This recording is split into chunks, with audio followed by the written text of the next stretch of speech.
Boa noite, a paz do Senhor a todos. É com muita alegria e satisfação que estamos aqui mais uma vez nessa noite para anunciar a palavra do Senhor. Quero justificar que eu estive aí ausente 2 ou 3 semanas por conta do trabalho, chegando no horário que não dava para nós fazermos o culto aqui, a nossa ministração da palavra, e confesso que hoje quase também não deu. Mas aprove o Senhor me fazer chegar a tempo hoje e, como de costume, às quinta-feiras estamos aqui anunciando a palavra do Senhor até que Ele venha. E quero compartilhar que nossa igreja metodista wesleyana aqui em Leeds ainda se encontra fechada e reabrindo aos poucos. Há 2 domingos já nós alteramos nosso modo de cultuar durante a semana e nós estamos na programação aqui de abrir para cultuar ao Senhor aos domingos pela manhã, de 9 às 10, nesse primeiro momento, e terça, quinta e sexta por videoconferência ou pelo Facebook estamos compartilhando a palavra do Senhor. Eu quero orar nesse momento para iniciarmos a nossa meditação de hoje e logo em seguida estaremos compartilhando aí um pouco da palavra do Senhor. Senhor, te louvamos, Pai, te bendizemos, pois tu és bom. Muito obrigado porque, apesar de todos os percalços, o Senhor nos sustentaste e nos fizeste chegar até aqui.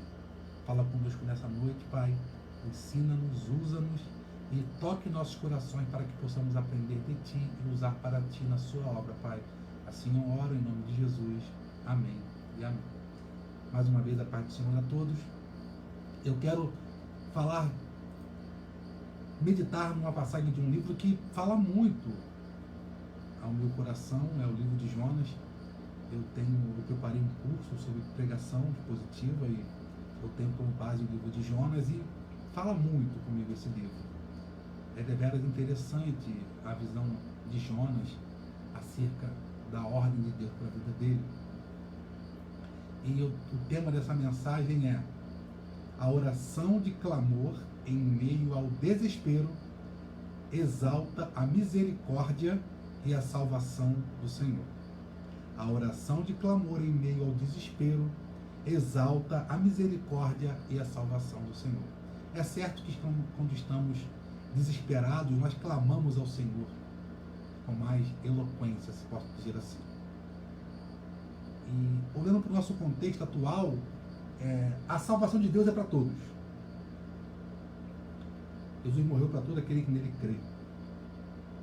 Mas será que nós, cristãos, seguidores do Senhor, discípulos de Cristo, realmente aceitamos e queremos isso o tempo todo? Nós queremos que a salvação de Deus venha para todos? Ou será que em algum momento nós achamos que existem aqueles que não merecem ter a salvação? Por isso eu não quero que ele seja salvo, nem sequer prego a mensagem do Senhor a essa pessoa. Pensando e meditando nisso, é comum, certamente você já ouviu isso de algum crente, o crente dizer assim: eu sou crente, mas não pisa no meu calo. Ainda dizem mais: ai daquele que tocar no ungido do Senhor. Usa-se isso como imunidade eclesiástica ou como ameaça se alguém fizer algum mal ao cristão. E você logo diz, quem diz essa expressão, isso, e fala todo cheio de si, Deus vai pesar a mão. Ou seja, meu inimigo não pode ter redenção. Aquele que me ofende nessa visão não pode ter redenção. Aquele de quem eu me desagrado não pode ter redenção. E eu não quero que a salvação do Senhor venha para esse.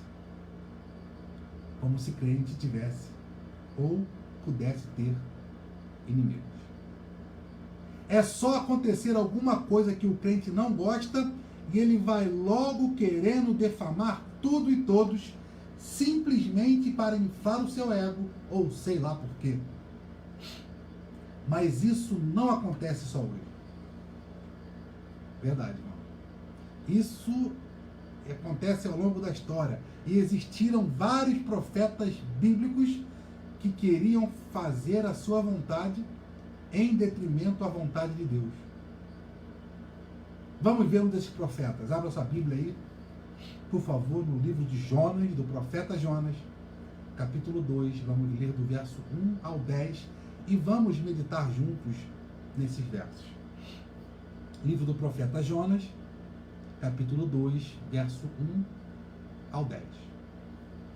Diz assim a palavra do Senhor.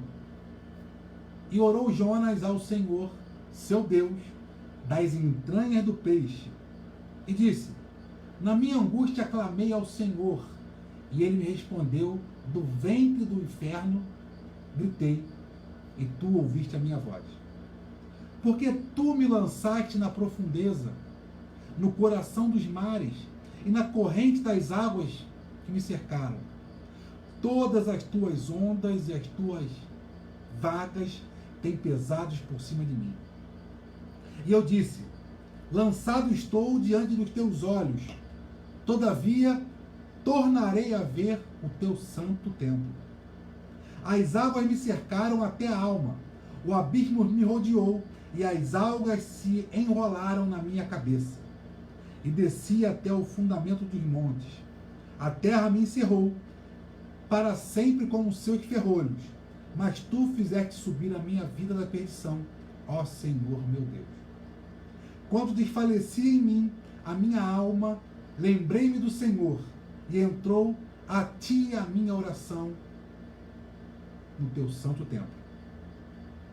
Os que observam as falsas vaidades deixam a sua misericórdia, mas eu te oferecerei sacrifício com a voz do agradecimento. O que votei, pagarei, do Senhor vem a salvação. Falou, pois, o Senhor ao peixe, e este vomitou Jonas na terra seca. Ore mais uma vez comigo. Senhor, muito obrigado pela tua palavra. Fala conosco, Pai, que a tua palavra encontre terra boa, Pai, que ela dê o fruto certo, no tempo certo, para a honra e glória do teu nome. Assim eu peço em nome de Jesus. Amém. A oração de clamor em meio ao desespero exalta a misericórdia e a salvação do Senhor. Quero compartilhar contigo uma ilustração chamada Como se acham as pérolas? Vocês sabem como é que se acham as pérolas? As pérolas acham-se dentro de certos mariscos ou conchas semelhantes a ostras, que vivem nas profundezas do mar. Para apanhá-las, são contratados escafandristas, homens acostumados a submergirem na água. Estes tiram os mariscos, nos quais se criam as pérolas, e as põem em montes até que apodreçam. Desculpa. Lavando-as depois e tirando as pérolas.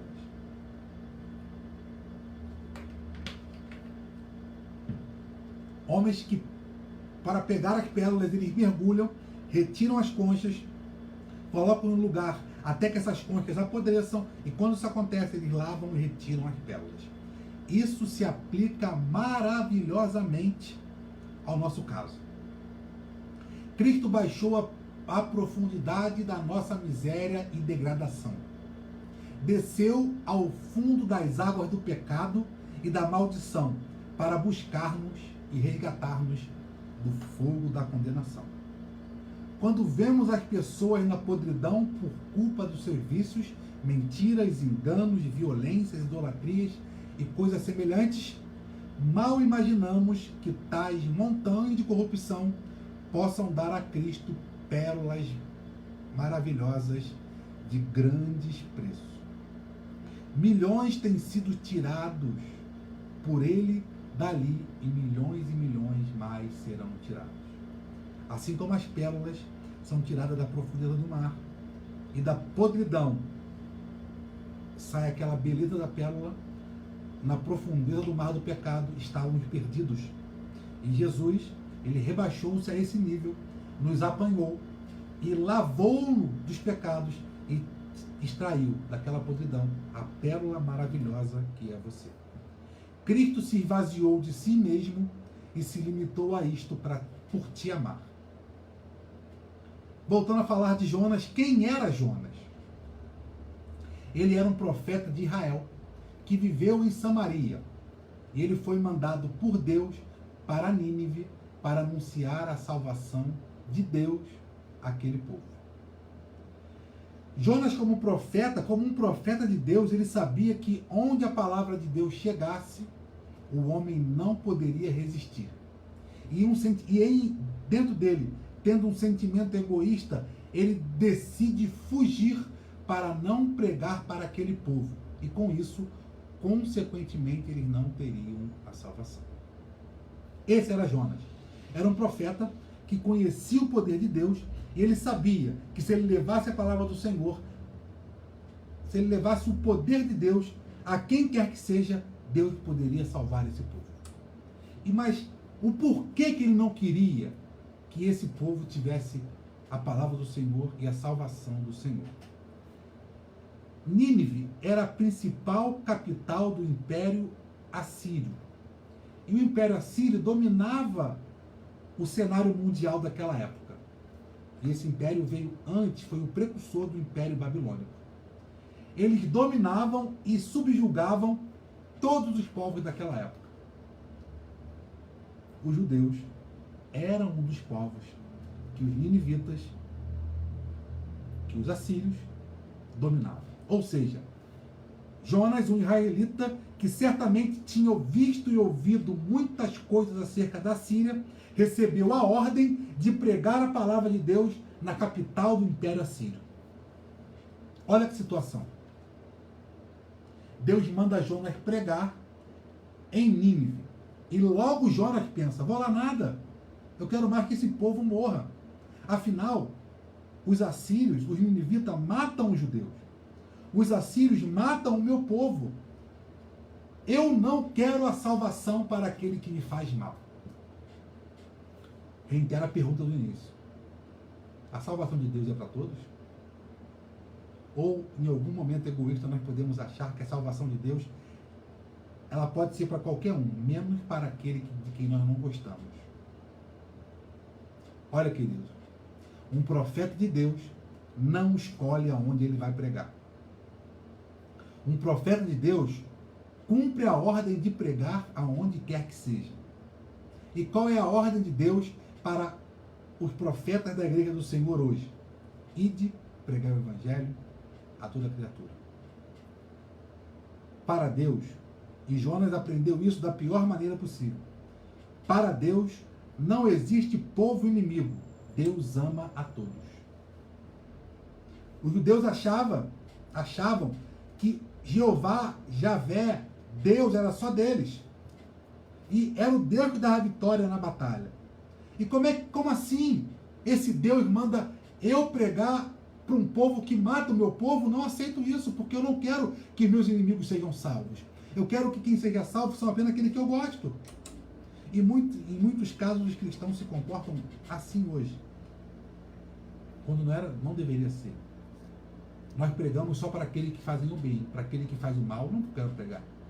Não queremos pregar para o bandido, para o assaltante, para o pecador, para o adúltero. Não, eu quero pregar para aquela pessoa que eu acho politicamente correta. Para aquela pessoa que tem algum mal nela, não. Não quero que essa pessoa vá morar no céu comigo. E não é isso o que o Senhor quer e deseja de nós. Deus quer e deseja de nós que nós preguemos o evangelho a todos. E essa é a missão da igreja. Repetindo o título, a oração de clamor em meio ao desespero exalta a misericórdia e a salvação do Senhor. Dividindo essa passagem, podemos ver no verso 1 e 2 a aflição de Jonas e no meio da aflição ele clamando ao Senhor. Lembrando que o que Deus queria de Jonas é que ele pregasse a palavra dele a um povo que ele não gostava. E ele recusa. Ele não quer fazer essa ordem. O que ele faz? Ele pega um barco e foge para Jope. Tenta fugir do Senhor. Mas o Senhor não. Os meus planos, os meus projetos são maiores que os seus. Mesmo Jonas tentando ir para longe da vontade do Senhor, o Senhor vai lá, pega Jonas e muito mais do que pegar Jonas para cumprir a ordem dele. Ele pega Jonas, faz com que Jonas cumprisse a ordem dele e usa Jonas como um grande exemplo. Um grande exemplo de quê? Que a salvação de Deus é para todos, até mesmo para aqueles que nós julgamos ser nossos inimigos. Dentro dessa temática, Jonas foi imbuído de uma missão, a maior e mais sublime de todas as missões, diga-se de passagem. Pregar a palavra de Deus aos ninivitas. Pregar a palavra de Deus aos perdidos, aos que não tinham Senhor. Pregar a palavra de Deus aos inimigos do povo de Deus. Pregar a palavra de Deus para aqueles que faziam mal ao povo de Deus. Porém, ele recusa. E dentro de toda a história que todos conhecemos de Jonas, os marinheiros ficam desesperados até que encontram Jonas, e quando descobrem que Jonas estava desobedecendo ao Senhor, ele foi jogado no mar. Consequentemente, Jonas foi engolido por um grande peixe, e desse grande peixe, lá no fundo do abismo, ele bate um papo com Deus. Reparem, queridos, Jonas recebeu uma ordem do Senhor de pregar o Evangelho. E ele não consultou, nem orou, nem falou com o Senhor em tempo nenhum acerca de cumprir essa missão. Mas, quando ele estava no meio do desespero, ele lembra do Senhor. E ele fala com o Senhor acerca da vontade do Senhor. O homem se sente autossuficiente e não busca o Senhor, a não ser que seja na aflição. Isso é Jonas. Jonas se achou autossuficiente a tal ponto que ele não consultou o Senhor por nada, mas na aflição ele clama ao Senhor. E não é assim hoje em dia? A humanidade tem se achado tão autossuficiente, tão autodidata, tão autoproclamadora, que ela só clama ao Senhor quando passa na provação. E é na provação que nós fazemos os pactos verdadeiros com o Senhor. No meio da provação, nós falamos e prometemos ao Senhor: Senhor, eu vou fazer a tua vontade, me livra dessa furada, me livra dessa barra. Não é assim? Quando estamos no desespero, em meio ao desespero, nós clamamos ao Senhor e prometemos mundos e fundos, coisa que nós deveríamos fazer sem precisar passar no desespero. Na segunda divisão, do verso 3 ao 7, é a conversa de Jonas com o Senhor. Na conversa, ele expressa os seus sentimentos a Deus. Foi preciso ele estar no sofrimento, foi preciso ele estar na dor, para ele poder expressar seus sentimentos a Deus. E olhando para o capítulo anterior, vemos que os marinheiros que lançaram Jonas no mar, a seu pedido, clamaram a Deus, e Deus respondeu a eles. E dentro do peixe, Jonas cai em si e percebe que foi o Senhor que colocou ele naquela situação. Que, como eu disse, em momento algum ele clamou ao Senhor. Ao contrário daqueles marinheiros que estavam fazendo a sua missão na paz, na tranquilidade. Sobreveio um caos, eles clamaram, Deus respondeu. Jonas estava descumprindo a sua missão e ele desobedeceu ao Senhor, foi jogado no mar, e lá no fundo do abismo ele clama ao Senhor. E ele clama ao Senhor assim, ainda contestando ao Senhor: por que tu me lançaste no profundo, no coração dos mares, e na corrente das águas me cercou, Senhor? Todas as tuas ondas e todas as suas vagas têm pesado sobre mim. Nesse momento ele pensa, verso 4, fui expulso da tua presença, poderei contemplar o teu santo templo mais uma vez? À medida que Jonas vai afundando, ele vai se vendo separado de Deus. E é assim muitas vezes conosco. Nós obedecemos a Deus, caímos no mar do desespero, e quanto mais afundamos no desespero, nós nos sentimos cada vez mais separados de Deus, porque nós não estamos cumprindo aquilo que Deus mandou para nós. Fica um alerta para você que é a igreja. Qual é a ordem do Senhor para a sua vida? Se você cumprir a ordem do Senhor para a sua vida, você estará próximo do Senhor o tempo todo. Mas a partir do dia que você começa a se achar autossuficiente e, sendo assim, desobedece à ordem do Senhor, você vai se afundando no mar do pecado, do desespero, da dor, e quanto mais você se afunda, mais separado de Deus você fica. Queridos, obedeçam ao Senhor. Cumpra a ordem do Senhor e fique perto e debaixo de suas bênçãos.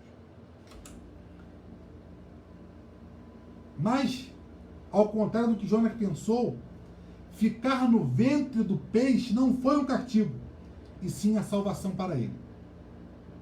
Na visão do judeu, o Sheol, o inferno, ficava no fundo do mar. E Jonas, quando declara que está no fundo do mar, ele está se sentindo literalmente entrando no inferno, de onde não se tem mais volta. E à beira do inferno, ele clama ao Senhor. E ele ficou como se tivesse 3 dias morto para o mundo ao seu redor. Jonas se lembra então de Deus e se dá conta que a sua verdadeira missão é fazer a vontade de Deus, que era levar a salvação aos pecadores, aos que mantavam o povo de Deus.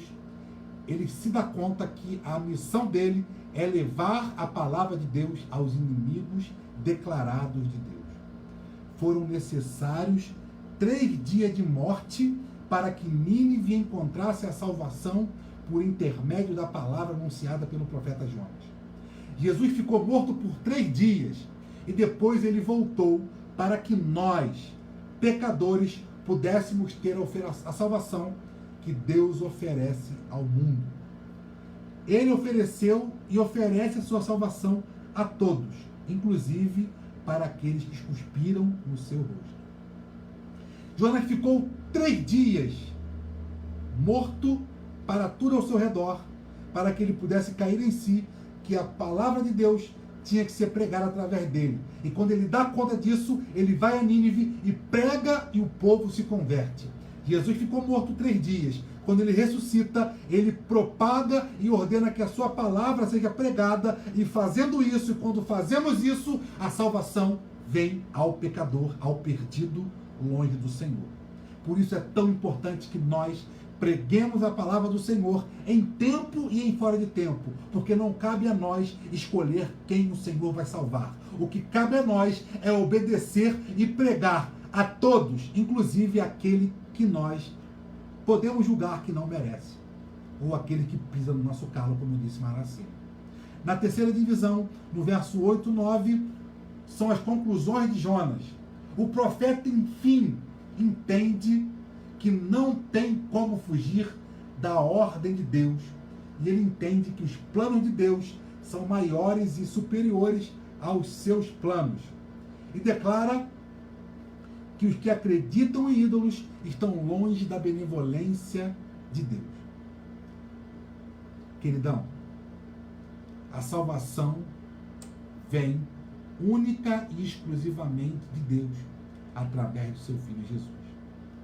E Jonas, depois de ter entendido tudo, compreendido tudo, assimilado tudo, ele foi vomitado pelo peixe, a mando do Senhor, lá em Nínive, e ele deu início a um novo tempo para os pecadores que foram salvos por intermédio da palavra pregada por ele. E eu quero perguntar a você, que está passando por alguma dificuldade, alguma luta, será que você realmente tem feito e obedecido aquilo que o Senhor determina para você? Jonas ouviu a voz do Senhor, ouviu a ordem do Senhor e escolheu obedecer, não pregando o evangelho àquele povo. E muitas vezes, em muitos casos, nós padecemos males porque nós não queremos cumprir aquilo que o Senhor determina para nós. Aí você me pergunta, pastor, mas o que Deus determina para a minha vida? Simples. Ide por todo mundo pregar o evangelho a toda criatura. E será que nós temos feito isso? Não estou dizendo, digo eu, não o Senhor, como dizem por aí, que você deve parar a sua vida. Largue tudo o que você faz. abandone casa, abandone esposa, marido, filho, não. Mas, todas as oportunidades que vierem para você, pregue a palavra. Em quantas vezes, certamente eu e você temos uma história dessa. Nós tivemos a oportunidade de pregar o evangelho e nos calamos. Quer seja por um parente, por um vizinho, por um colega de trabalho, por um amigo de estudo, de faculdade, de colégio. Deus prepara e nós calamos. Exatamente isso que Jonas fez. Só que às vezes o motivo que nos cala é diferente do motivo que calou Jonas. Jonas ficou calado ou não quis pregar o evangelho a Nínive, porque Nínive era inimigo dos judeus. De repente, nós nos calamos por vergonha. Nós nos calamos porque não queremos ser reconhecidos como cristãos, ou queremos estar integrado e socializado com todas as classes que nos envolvemos. O problema é o que tem te impedido de pregar a palavra do Senhor. O que impediu a Jonas foi saber que, se ele pregasse, Deus atuaria. Ele não queria ver seus inimigos salvos. Eu te pergunto, o que tem impedido você de pregar em tempo e fora de tempo? Eu me pergunto, o que tem impedido a mim de pregar em tempo e fora de tempo? Pergunto a nós, o que tem nos impedido de fazer isso? Assim como Deus iniciou um novo tempo na vida dos ninivitas, quando Jonas entendeu que a missão dele é pregar a palavra, um novo tempo é iniciado quando cada crente entende que ele deve ser um proclamador desse evangelho da paz, que transforma, muda. Um evangelho que ressuscita quem está morto, que transporta do reino das trevas para o reino da maravilhosa luz. Saiba, querido, saiba, querida, que você é um agente da transformação que Cristo quer levar a esse mundo. Em muitos casos, a transformação não vem a esse mundo porque nós nos calamos. E a exemplo de Jonas, que nós possamos abrir nossa boca e proclamar a palavra do Senhor e certamente veremos maravilhas. Porque o próprio Jesus disse, aquele que crê em mim. Quem são os que creem nele? Aqueles que ouvem a sua palavra, acreditam nela e fazem o que ele mandou. Aqueles que creem em mim, obras maiores farão. Aleluia! Então, se nós crermos em Deus, a ponto de obedecermos o que ele quer para nós, obras maiores. Que obra maior do que quê, pastor? Obras maiores do que Cristo fez. Como isso é possível? É possível para aqueles que creem. O ponto alto dessa mensagem é relatada lá em Mateus, capítulo 12, verso 39 a 41. Jesus dizendo, mas ele lhe respondeu, uma geração má e adúltera pede um sinal, porém, se não lhe dará outro sinal, senão do profeta Jonas. O que estava acontecendo? Aquela geração em que Jesus estava era má e perversa. Eles pediam um sinal. E Jesus fala, se lhe dará outro sinal, senão o que já foi dado? Verso 40. Pois como Jonas esteve 3 dias e 3 noites no ventre da baleia, assim estará o Filho do Homem 3 dias e 3 noites no seio da terra. Os ninivitas ressurgirão no juízo com esta geração e a condenarão, porque se arrependerão com a pregação de Jonas. Se arrependeram com a pregação de Jonas. E eis que está aqui quem é mais do que Jonas. O que Jesus está falando? O povo estava pedindo um sinal do céu. E Jesus disse, para, gente, vocês querem outro sinal? Um sinal maior do que o do profeta Jonas? Eu vos digo que aqueles que acreditaram no que Jonas pregou se levantarão e julgarão vocês que não estão acreditando. Ou seja, a salvação veio para os ninivitas através de Jonas. A salvação está vindo para vocês através de mim, que vou estar 3 dias no seio da terra. E vocês não creem. Jesus usa o exemplo de Jonas para dizer, olha, a minha salvação é para todos. Mas como isso, pastor? Para o judeu, como eu disse antes, a única pessoa que podia ter Javé, que podia ter Iavé, que podia ter o Senhor, era o judeu. O Deus não era para mais ninguém. Jeová era o Deus dos judeus. E eles não queriam que esse Deus fosse dado a mais ninguém. E por isso eles não pregaram para mais povo nenhum. Mas Jesus queria levantar um povo, porque a pregação e a salvação dele é para todos e não apenas para os judeus. E o que ele faz então? Ele elege um novo povo, porque o povo judeu não entendeu e não quis pregar a palavra dele. Quando o povo judeu cala e não prega, Deus fala, vou eleger um novo povo, e ele elege o gentil, ele elege a igreja. E a igreja tem por missão ser sacerdote de Cristo nessa terra, pregando esse evangelho que transforma e traz paz e luz ao mundo. Para concluirmos, quero reafirmar: a salvação de Deus é para todos, não há exceção. Devemos nos esvaziar de nós mesmos e pregar a Cristo. Que não seja preciso que nós sejamos levados ao Sheol, como Jonas foi, para compreendermos que a nossa missão é pregar. Assim como Jonas foi usado para levar a palavra de Deus, ele quer te usar para levar a palavra de Deus. E a minha oração para você é que você compreenda isso e cumpra essa ordem. Não é fácil, queridão. Não é fácil, queridona. Às vezes dá vontade de ir embora. É desanimador. E em muitos casos pensamos assim, eu não preciso disso. Eu não preciso me matar de fazer porque ninguém mais quer fazer, só eu. Aí eu vou usar uma frase que minha mãe usava muito comigo. Você não é todo mundo. Eu não estou nem aí para se as pessoas fazem o certo ou não. O meu compromisso é contigo. Jesus, quando for nos julgar, Deus, quando for nos julgar, ele não vai aceitar a desculpa de Senhor, eu fiquei desanimado porque na igreja só eu fazia. E eu cansei de ser bobo, Jesus. Vou ficar me matando para fazer sozinho quando mais ninguém faz? Parei também. Sabe qual vai ser a palavra de Jesus para nós? Apartai-vos de mim, que eu nunca vos conheci. Porque muitos virão em meu nome dizendo, Senhor, não profetizamos, não expulsamos o demônio, não fizemos isso. E o que ele disse? Apartai-vos de mim. O que Jesus quer, o que ele cobra de nós é que nós não ligamos, olhemos para aquele que não quer fazer. Nós temos um compromisso pessoal com Deus.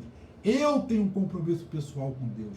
Você que me assiste tem um compromisso pessoal com Deus. A minha salvação, a cobrança de Deus sobre mim é acerca do meu compromisso, se eu fui fiel a Ele até o fim. Não me importa se ninguém quer ser fiel junto comigo. Nem que eu vá para a igreja sozinho.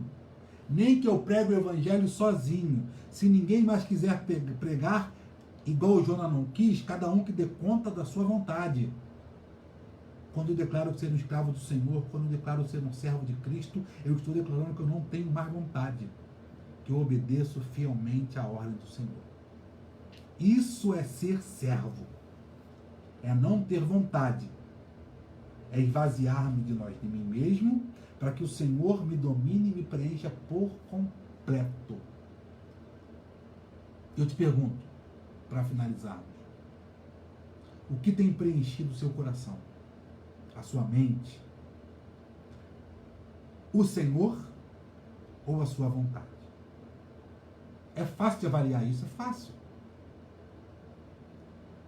Eu percebo e vejo muito isso.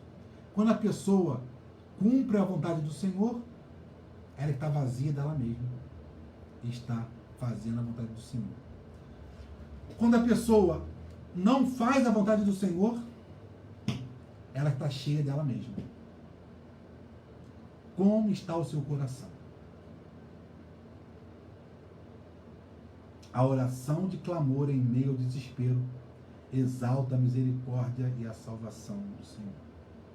Em meio ao desespero, clame ao Senhor, pois a sua oração exalta a misericórdia e a salvação de Deus. Jonas, na aflição, clamou ao Senhor e a misericórdia do Senhor o alcançou. E aí então ele cumpre a vontade de Deus. Se você está em meio ao desespero por não cumprir a vontade do Senhor, clame ao Senhor em meio ao desespero, que a oração exalta a misericórdia e a salvação que vem de Deus. Eu não sei se alguma coisa te aflige, mas se isso acontece, ore comigo agora.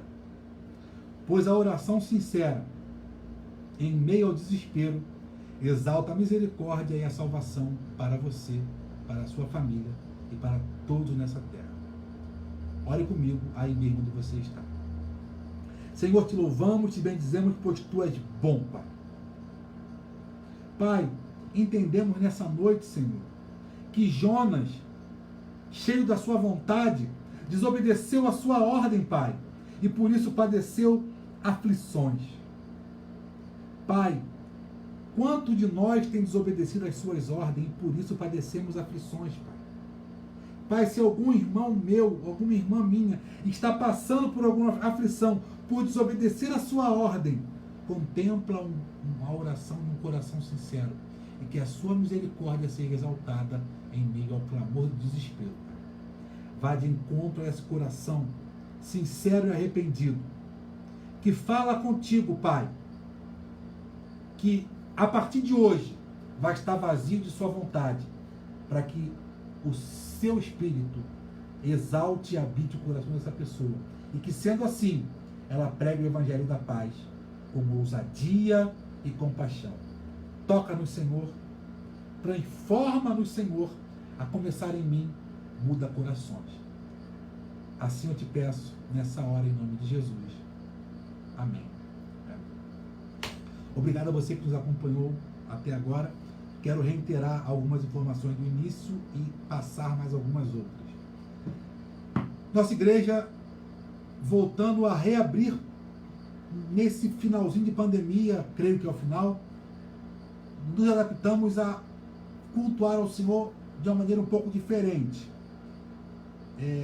Estamos fazendo culto presencial apenas aos domingos pela manhã, de 9 às 10. Por que de 9 às 10? Porque o decreto que regulariza o município de Rio Claro nos imputa a responsabilidade de pregar, de cultuar apenas 1 hora por culto. E visto que Lídice é um lugar muito frio, quem passou aqui e mora aqui conhece isso, nós decidimos de fazer o culto pela manhã. Haja visto que se terminássemos o culto 8, 9 horas da noite, certamente estaria com garoa, com neblina e frio, ventando, e com um clima assim é muito mais propenso a você pegar uma gripe, e sabemos que quando pegamos uma gripe, um resfriado, somos notificados com sintomas de Covid, e aí recebemos a notificação de ficar 15 dias em casa. Então, buscando ser prudente, botamos o culto para o domingo de manhã, e saímos aqui 10 e meia, um dia com sol claro, onde a possibilidade de se contaminar com uma gripe, com um resfriado, é bem menor. Lembrando que crianças menores de 10 anos não podem estar presentes, pessoas maiores de 60 anos não podem estar presentes, e qualquer pessoa, independente da idade, que tiver alguma doença, alguma comorbidade, também não pode estar presente. Estamos aí nos readaptando a esse novo normal, mas creio que logo isso passará e voltaremos a cultuar. E como estamos fazendo ao longo da semana? Estamos aí, culto terça-feira pelo aplicativo de videoconferência, live pelo Facebook às quinta-feira à noite, e culto também pelo aplicativo, sexta-feira, culto de oração, às 19 horas. Sendo assim, temos avançado e proclamado o Evangelho dessa maneira, porque é o jeito mais prudente face à pandemia que podemos encontrar. Sendo assim, que Deus te abençoe, te dê uma semana abençoada. Estarei orando pelo término e logo após impetrando a bênção apostólica. Te convido a estar conosco nos cultos, pelo aplicativo, pelo Facebook e domingo pela manhã, 9 da manhã. Senhor, te louvamos por esse momento em que pregamos a tua palavra. Nos deu uma noite abençoada, Pai, uma noite de paz, em que podemos nos regozijar na sua presença. Abençoa cada um de nós, livra-nos do mal, é o que eu te peço, Senhor, em nome de Jesus. Amém. Que o amor de Deus, Pai Todo-Poderoso, a graça de Jesus e as doces consolações do Santo e Eterno Espírito de Deus sejam sobre a vida de todos e todos digam amém. Proclamemos o Evangelho da Paz com ousadia e compaixão. Que Deus te abençoe. Um grande abraço. Pai do Senhor aí, o irmão Daniel que nos acompanha, a irmã Lídia, que pude ver aqui agora. Deus abençoe, Donizete, Janete, Juliana. A paz do Senhor. Uma saudade enorme de vocês, mas estamos prosseguindo. Uma boa noite, fiquem com Deus. Um grande abraço.